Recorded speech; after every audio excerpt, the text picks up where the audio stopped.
Le Club d'ornithologie du Madawaska est fier de vous présenter l'oiseau de la semaine.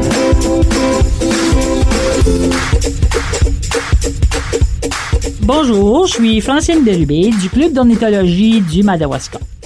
L'oiseau de la semaine cette semaine, c'est le goglu des prés. Le goglu est un passereau chanteur de la taille d'un moineau. Son bec est conique, droit et pointu, et sa queue est plutôt courte. Ses ailes sont longues et pointues. On le reconnaît facilement avec sa poitrine et sa face noire, son dos blanc et surtout sa grande plaque chamois sur la nuque et à l'arrière de son cou. La femelle est semblable au mâle, mais un peu plus pâle. C'est le seul passereau qui a le ventre tout noir et le dos presque tout blanc. C'est comme s'il portait un habit de gala à l'envers.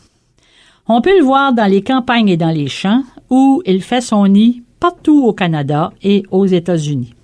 Après s'être reproduit, il se déplace vers les marais d'eau douce et les régions côtières avant de migrer. En fait, on le retrouve surtout dans les régions agricoles. Le goglu est polygame et peut fréquenter 4 à 5 femelles et chacune pondra de 3 à 7 œufs.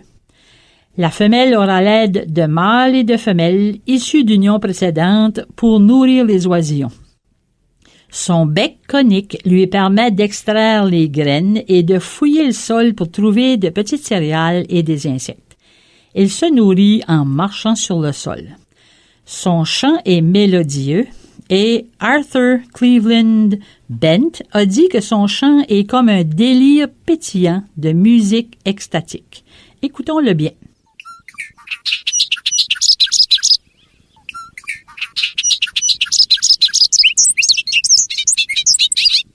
On dit que le nom goglu viendrait du mot français gogelu, qui veut dire qui se pavane, sans doute en allusion à son attitude vaniteuse, présomptueuse, peut-être même fanfaronne. Parfois, on dit de quelqu'un qu'il est un goglu si cette personne nous contrarie ou est habile à nous jouer des tours.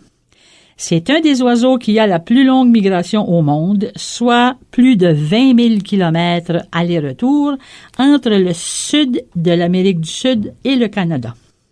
On dit que le goglu se fie à sa boussole intégrée, des petits poils dans les tissus de sa cavité nasale qui contiennent de l'oxyde de fer afin de s'orienter par rapport au champ magnétique terrestre. N'est-ce pas hallucinant?